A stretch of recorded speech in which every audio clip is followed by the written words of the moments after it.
Hi, my name is Jonathan Simons, and this is 5 tips for teachers wanting to work with EdTech in the classroom.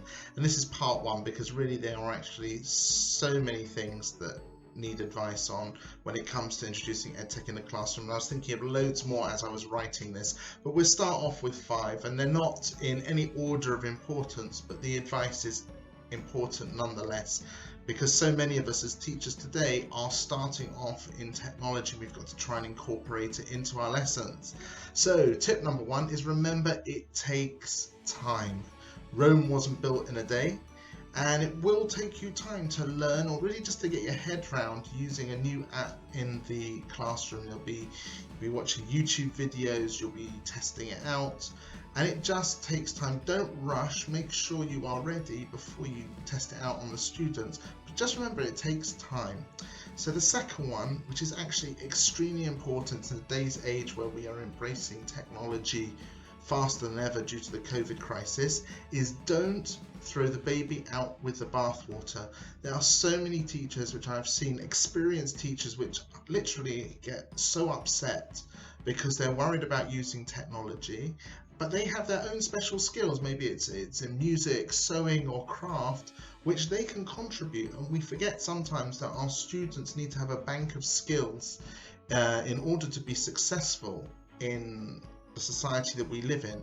And in fact, one of my greatest memories from being a child is learning how to embroider.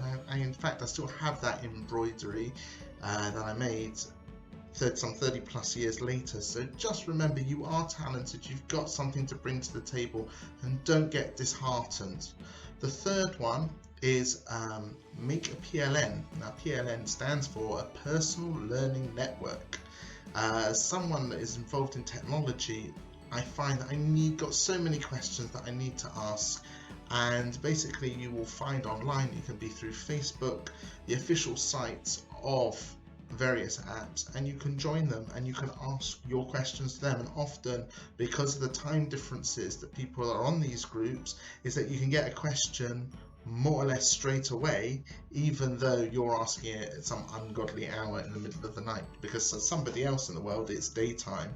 And what's beautiful about this is often you can get your question answered by the CEO of the company, because at the end of the day is they want their app to succeed in a very crowded workplace. And I find this is unprecedented. You get that connection, and it's an amazing thing, and you can get a lot done through that. So get that personal learning network. It could be Facebook, WhatsApp, anywhere, Instagram, LinkedIn, Twitter, you name it, you'll find it somewhere. Number 4 is to remember that technology is a tool, and sometimes old-fashioned pen and paper is much better. It's quicker, it's easier, and it's the right tool for the job. I think the saying is you don't bring a knife to a gunfight, which is definitely not a very good analogy for education, but we don't need to shoehorn technology into everything. It's using the right tool for the right job. The 5th one is actually something teachers get the most nervous about, but I'm here to tell you they are actually your greatest friends, and it's using your students to help you. Your students want to use technology in the classroom. It's their language at the end of the day, and most of them actually really enjoy it.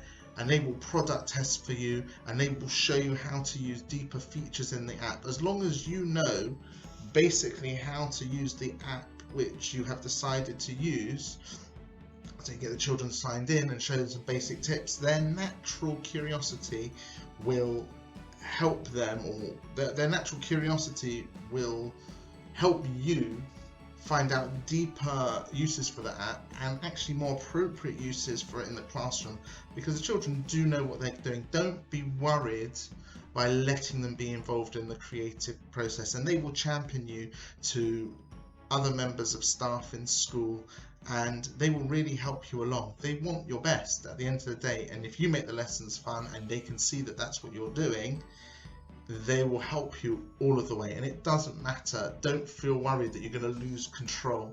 They will help you. So there you go, that's my first 5 tips. Please look out for the next 5 tips, and I'll see you soon. Look out for all my links below. Thank you.